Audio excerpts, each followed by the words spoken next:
Halo everyone, how are you today? Kembali lagi dalam pembelajaran bahasa Indonesia. Nah, saat ini kita sudah ada pada bab 2, yaitu menjadi orator ulung melalui teks pidato persuasif.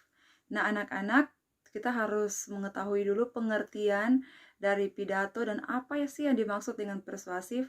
Nah, anak-anak, pidato atau orasi secara umum itu merupakan penyampaian sesuatu yang disampaikan di depan umum atau berbicara di depan umum atau di depan banyak orang.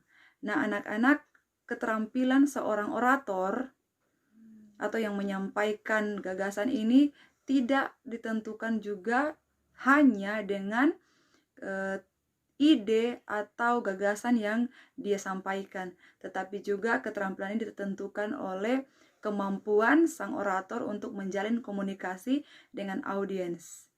Misalnya ketika dia menyampaikan pidato, perlu untuk memperhatikan vokal.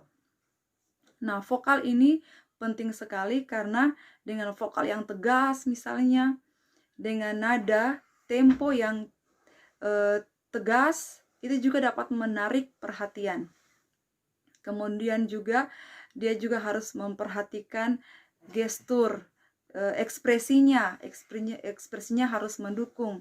Misalnya untuk menunjukkan hal-hal yang tegas, dia harus menunjukkan sikap juga yang tegas. Bila perlu dia harus menggunakan kontak mata. Nah, ini berbicara tentang bahasa tubuh ya, ekspresi. Dia harus menggunakan kontak mata dengan audiens. Sehingga keterampilan-keterampilan ini semuanya mendukung agar apa yang disampaikan oleh seorang orator dapat meyakinkan sang pendengar atau para audiens. Nah, sekarang kita harus memahami juga apa sih yang dimaksud dengan persuasif. Nah, dalam KBBI atau Kamus Bahasa Indonesia, persuasif bersifat mengajak secara halus. Ini dengan tujuan agar dapat meyakinkan para audiens atau semua orang yang mendengarkan orasi tersebut. Nah, untuk dapat meyakinkan orang, sekali lagi penting sekali harus memperhatikan hal-hal yang tadi, misalnya gagasan, pokok-pokok pikiran yang disampaikan itu benar-benar harus berkualitas. Dalam hal ini dia perlu memperhatikan dasar-dasar yang kuat. Bila perlu dia harus mengumpulkan beberapa bukti dalam sebuah teks misalnya, atau misalnya bukti-bukti misalnya dalam buku apa yang dia bisa angkat, sehingga ketika dia menyampaikan ide atau gagasannya, anak-anak itu punya dasar dan mampu untuk dipertanggungjawabkan. Artinya jangan sampai seorang orator menyampaikan berita hoax. Ini harus dihindari. Jadi untuk dapat membujuk, sekali lagi arti dari persuasif ya, membujuk secara halus supaya dapat meyakinkan para audiens. Untuk tujuan ini perlu sekali data-data yang akurat, data-data yang bisa dijamin kebenarannya. Nah, anak-anak, berikut kita akan melihat bukti tekstual dari ajakan atau teks persuasif. Berikut adalah bukti tekstualnya. Nah, ini merupakan contoh dari teks pidato persuasif, di mana ada kalimat mengajak. Mari kita simak. Mengingat demikian pentingnya nilai persaudaraan dan kerukunan di tengah keberagaman budaya negeri ini, mari kita terus berangkulan, menghindari kebencian dan permusuhan, serta berusaha menciptakan suasana damai di tengah-tengah kehidupan masyarakat. Nah, di sini kita bisa lihat bahwa ada hal yang diangkat pada kalimat pertama, yaitu mengingat demikian pentingnya nilai persaudaraan dan kerukunan di tengah keberagaman budaya negeri ini. Ini merupakan hal yang benar adanya karena memang negara kita memiliki keberagaman budaya yang pastinya pernyataan ini bisa dipertanggungjawabkan.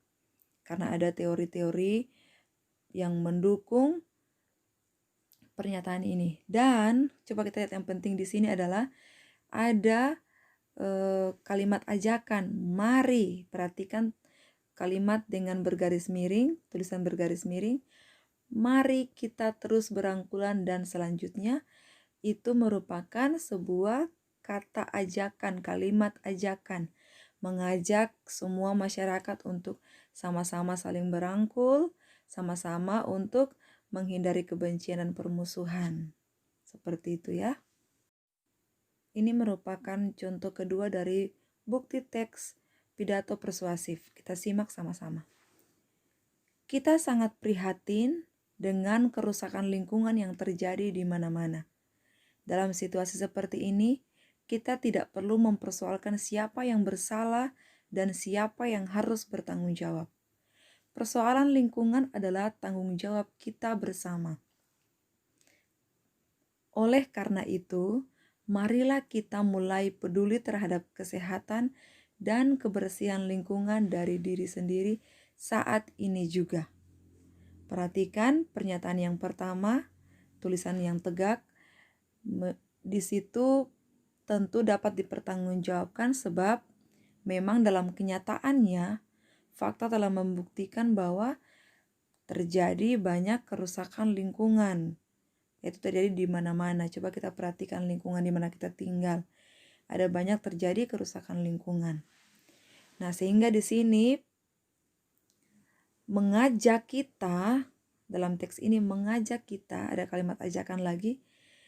Oleh karena itu, marilah kita mulai peduli terhadap kesehatan dan kebersihan lingkungan dari diri sendiri saat ini juga. Berarti ini merupakan kalimat yang menunjukkan bahwa dalam pidato ini ada yang namanya pidato persuasif karena mengajak orang untuk melakukan sesuatu.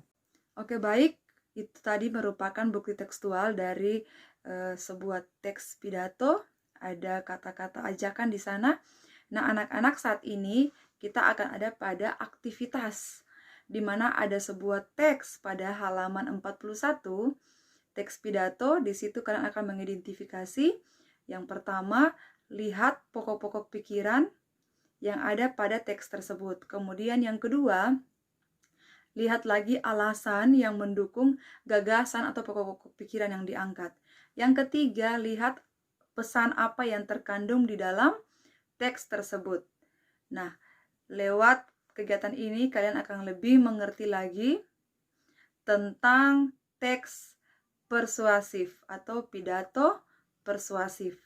Karena memang pidato persuasif ini lebih kepada sebuah pidato yang mengajak para audiens untuk dapat mempercayai apa yang disampaikan oleh sang orator. Dalam hal ini ide, pokok pikiran atau gagasan yang disampaikan. Baik, demikian untuk pertemuan hari ini. Good luck for all. God bless you.